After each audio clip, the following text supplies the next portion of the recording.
I'm the storyteller, and my stories must be told. I have many stories, tales for both the young and old. I have many voices to describe many places. Many names have I, and many faces. In Russia I am Ivan, in Sweden I am Jan. In Germany I'm Johann, in America I'm John. From my many travels I have gathered these tales to teach you good sense when all else fails. Sometimes there are tears, sometimes there is laughter, but always are happily ever after.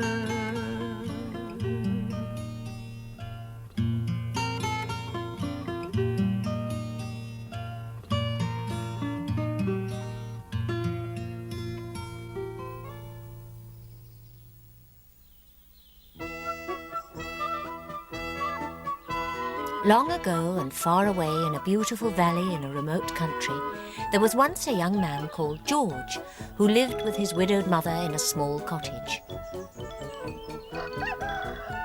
George was a happy-go-lucky lad, always willing to set his hand to a new task and never grumbling when his mother asked him to work in the farm or in the house. He would have been a perfect son for any mother to have, except for one thing.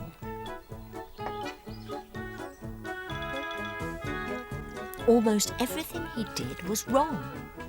If he milked the cow, he would milk her with the bucket turned upside down. No matter what George did, he always seemed to get the wrong end of the stick, no matter how often his mother would tell him and tell him and tell him again the right way to do things. She despaired of her son, for while she loved him dearly and didn't think him exactly stupid, he certainly was a little bit strange. She would not only tell him how to do things, she would show him herself how to do things. For milking, she would carefully wash the cow's udders before starting, making sure the cow was comfortable, setting the bucket the proper way up, directly under the udders, making sure her own hands were clean. Everything was done correctly, for she hoped that George would at last learn from her good example.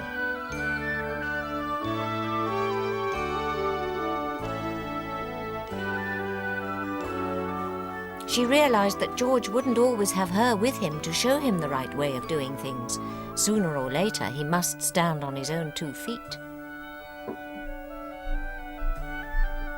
George would always watch very intently and say, "Yes, mother," "No, mother," at all the right moments, and yet he still got things wrong.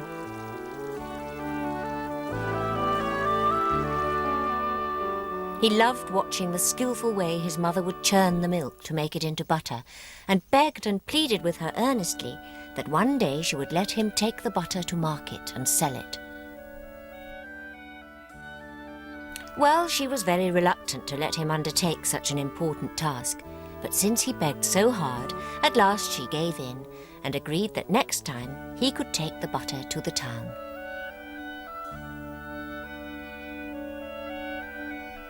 It seemed like magic to George, the way the runny milk turned into the firm butter, and the way his mother would deftly form the butter into neat little pats, rounding each one with her hands.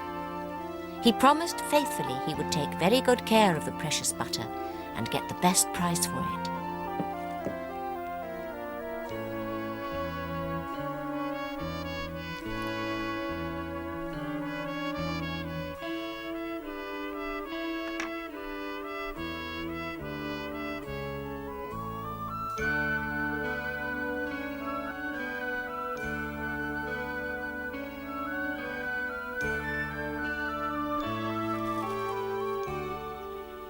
He set off, full of high hopes, while his mother anxiously watched after him. It seemed to George that he walked many miles that day, and as he had never been to town before, he hesitated many times on the road because Now he thought about it, he wasn't quite sure what a town looked like. That was a question he had forgotten to ask his mother. He walked on and on until he came to a great outcropping of rocks. They were so imposing that he decided these must be the town. He walked up to one of the smallest rocks and politely asked it if it would like to buy his butter. Of course, the rock didn't reply, so George added persuasively, "My butter is the best. Try some and see." And he rubbed some on the rock's hot surface. Needless to say, the butter melted in a trice. "Well, you certainly like that," said George, gratified. "Have some more." And he rubbed more butter on the rock, and the butter immediately melted in the hot sunshine, running down the rock. "What about your friends?" George asked, getting into the spirit of things. And with great verve, he rubbed all the butter he carried all over the rocks, delighted to see how quickly it all vanished.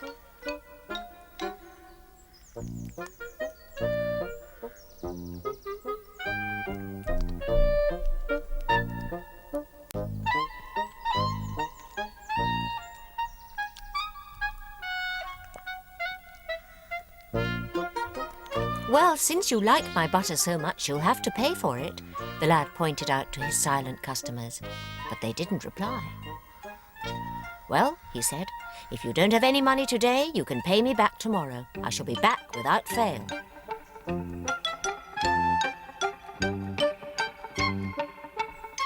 He set off for home, highly delighted that he had made such a good sale.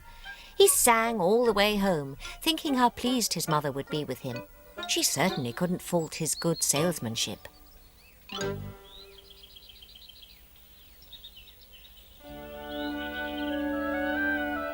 She was very surprised to see him back from the market so soon, and he certainly didn't have any butter left in the basket, so she asked him who bought the butter and for how much. "I sold it all to the town and it will pay me tomorrow," George proudly told her. "What do you mean?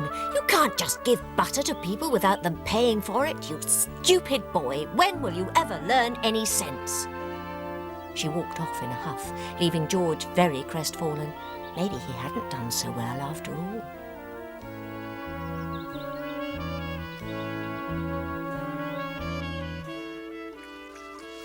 The very next morning, he told his mother he was going back to the town to collect the money it owed them. Well, his mother had recovered her temper by now, but she was still very worried about her odd son and wondered what would become of him once she had gone.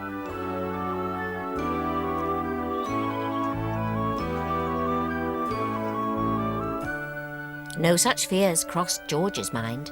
He blithely returned to the outcrop of rocks and demanded payment for his butter. "No refusals," he cried. "You've had credit for 24 hours and that's long enough." Not surprisingly, the rocks didn't reply, even though George repeated his demands several times. He began to get more and more angry at this silent treatment. He grabbed at one of them in fury and threw it down. And then he grabbed at another, crying, "I'll teach you to cheat, you robbers!" And then he grabbed at a third one. But as he angrily rolled it away, something caught his eye. There, hidden under the rock, was an old leather pouch, and in the pouch George found some gold coins. "My payment," he cried. "My good sirs, I beg your pardon for doubting your word. It's a pleasure to do business with you." Without any further ado, he placed the pouch in his bag and set off for home. His mother was most astonished to see her dear son come home so quickly. At first, she feared the worst. Then she saw his delighted face, then the pouch, and then the gold coins, and she was speechless. "Where did you get all this money?" she asked, and George replied, "From the town, of course. First, it quite refused to pay me, so I lost my temper completely, but when I grabbed it, it turned over and gave me this money."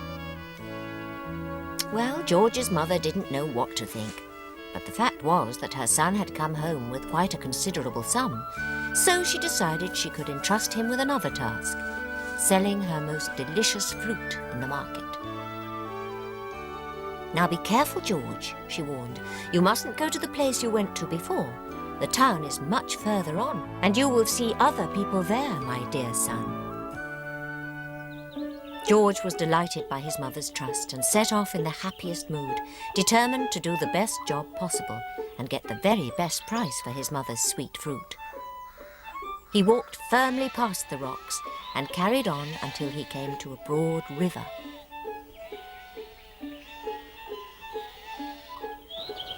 He could see his reflection in the water, so he decided that as he could see other people there, this must be the town. "Try my fine fruit, good citizens," he cried, throwing a few in the water. Of course, they disappeared immediately. "Have some more," he cried, delighted by this favourable response, and threw more in and more, and all vanished into the water.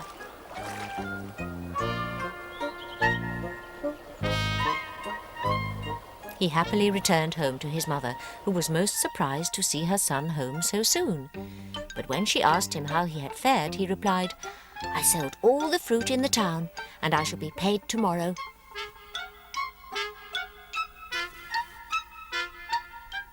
"Paid tomorrow, you stupid boy," she cried. "What's the good of that?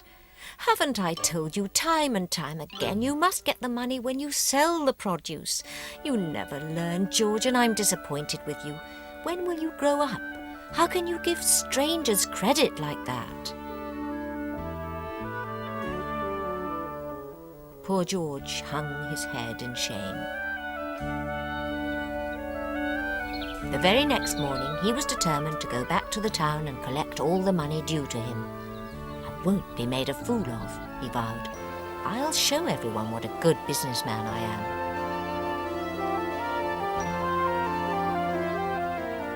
So he returned to the river and shouted furiously at the water, "Pay me for the fruit you ate yesterday. You owe me the money and I'm going to have it from you." George pleaded and demanded. He asked, he ordered, he tried all kinds of persuasion, but naturally there was no reaction from the water. The river just went flowing silently by. George got more and more furious and began to lash at it with a heavy branch. When suddenly he saw a man in the water waving his arms and shouting, "Help! Help! I'm drowning!"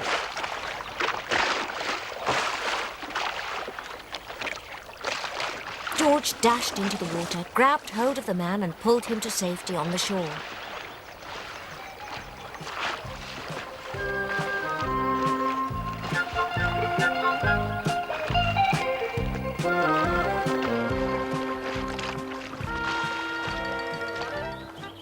"Now that I've rescued you, I want my money for my fruit," he told the astonished man.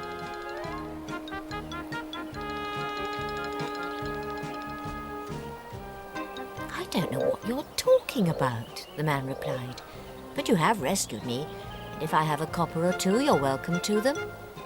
And he gave George a couple of small coins, thinking the lad would be well pleased with them. But they certainly didn't satisfy George. "You bought all my fruit," he insisted. "It was worth more than that." "Well," grumbled the man, "since I suppose you saved my life, I can spare a bit more, but I'm a poor man, you know." Very begrudgingly, he gave George a few more coins.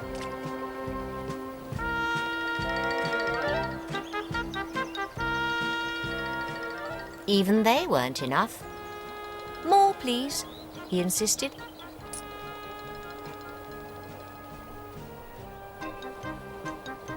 "At least help me get my wet boots off," said the man. George obligingly tugged and tugged with a will, and got thoroughly soaked for his pains.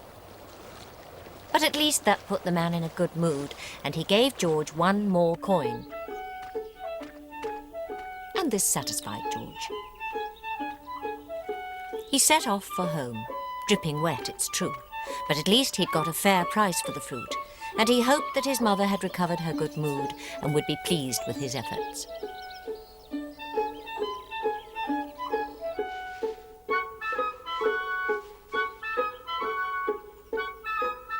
Indeed, she was very pleased to see her son, although most concerned because he was so wet. And again, most astonished he had managed to get due payment, and more, for the fruit. She didn't understand how, but he had certainly shown that he wasn't as stupid as he made out to be. So she decided, since he really did seem to be making an effort, he could take her famous sausages to sell in the market. Now, George, you must understand, it's not the rocks, it's not the river. The market town has many people in it, and they're all selling and buying. You must go on walking until you come to these people. Now remember that. He promised he would and set off, leaving his mother wondering how he would fare this time.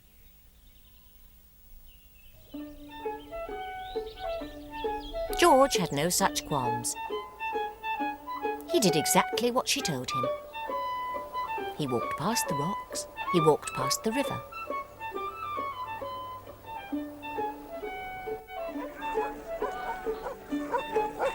At last he came to the market town. Well, I can see what Mother means, he thought. I've never seen so many people. And what are they doing? This is much more fun than talking to the rocks and the river. I am pleased I came this morning. The sights astounded him, but who would buy his sausages? Everyone was busy buying and selling, it's true. Pots and pans, fruit and vegetables, and many other things, even livestock. But no one seemed interested in sausages. He wandered about the market until he came to a little dog, who seemed very excited when George asked, "Do you want to buy my sausages?" "Yep, yep," went the dog, and certainly didn't need a second invitation to sample George's ware.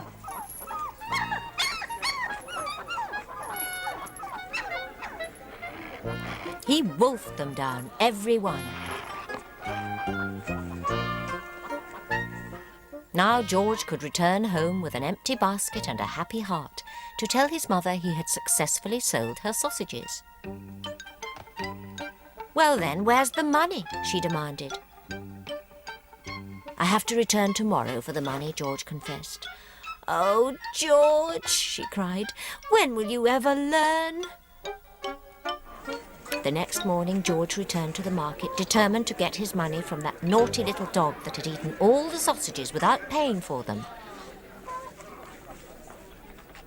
"My money, please, dog," George demanded. "You ate my sausages, and now you must pay for them." The dog simply wasn't interested in George's pleading, so losing his temper, George declared, "Right, I shall take you to the mayor and have you punished."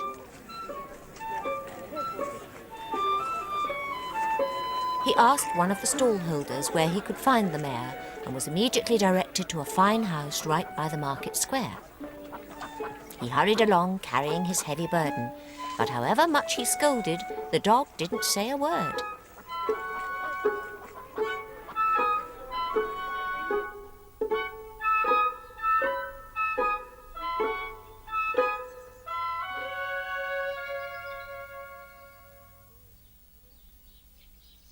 George was determined to have his money and banged impatiently on the mayor's gate until a servant came along. This man listened in silence as George complained bitterly about the dog's behaviour. The servant came to the conclusion that George was mad, but the mayor had a kind heart and might well help the deranged lad.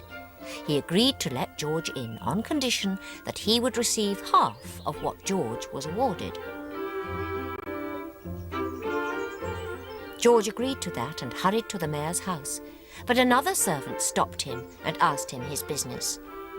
George told him all about his case against the dog. "I can't help you unless I get paid for it," the servant told him. "If you give me half of what you are awarded, I shall take you to the mayor. But be careful. His daughter is very ill and he is most distressed, so make your story brief."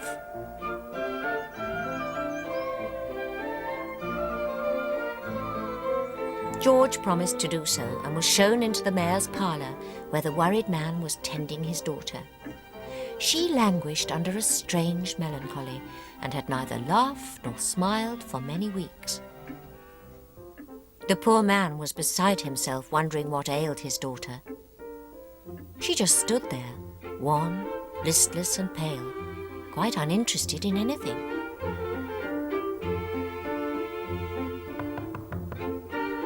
The mayor was in no mood to listen to George's strange story when this odd young man came in carrying a dog.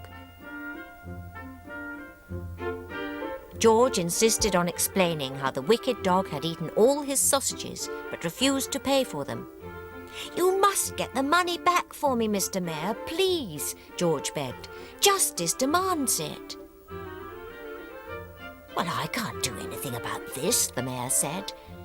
"But look at this naughty dog," cried George angrily. "Look at him. He's eaten all my sausages and yet refused to pay for them. Where's the right in that?" Well, as he was telling his story and getting more and more angry, and the dog kept looking as if butter wouldn't melt in its mouth, the mayor's daughter came over and started to laugh, almost hysterically, at this odd story. George didn't know what she was laughing at, but it made him smile too. The mayor was ecstatic. "My dear boy, my daughter hasn't laughed in weeks. You have effected a cure that not even the wisest doctors could do. How can I reward you?" He took out a money pouch as he spoke, but to his astonishment, George said, "The only reward I want is 2 heavy blows on my back." "Why's that?" said the mayor, quite amazed. But then George explained about the bargain he had made with the 2 servants. "If you award me 2 blows, you must give 1 to each servant." The mayor happily obliged with interest until George begged the mayor to stop. "You have a kind heart, my boy, as well as a wise head," the mayor told him. "I think my daughter and I would like you to stay here with us in our village." George looked at the pretty young girl who was radiant. Yes, he thought, he would like nothing better, and he knew his mother would be pleased.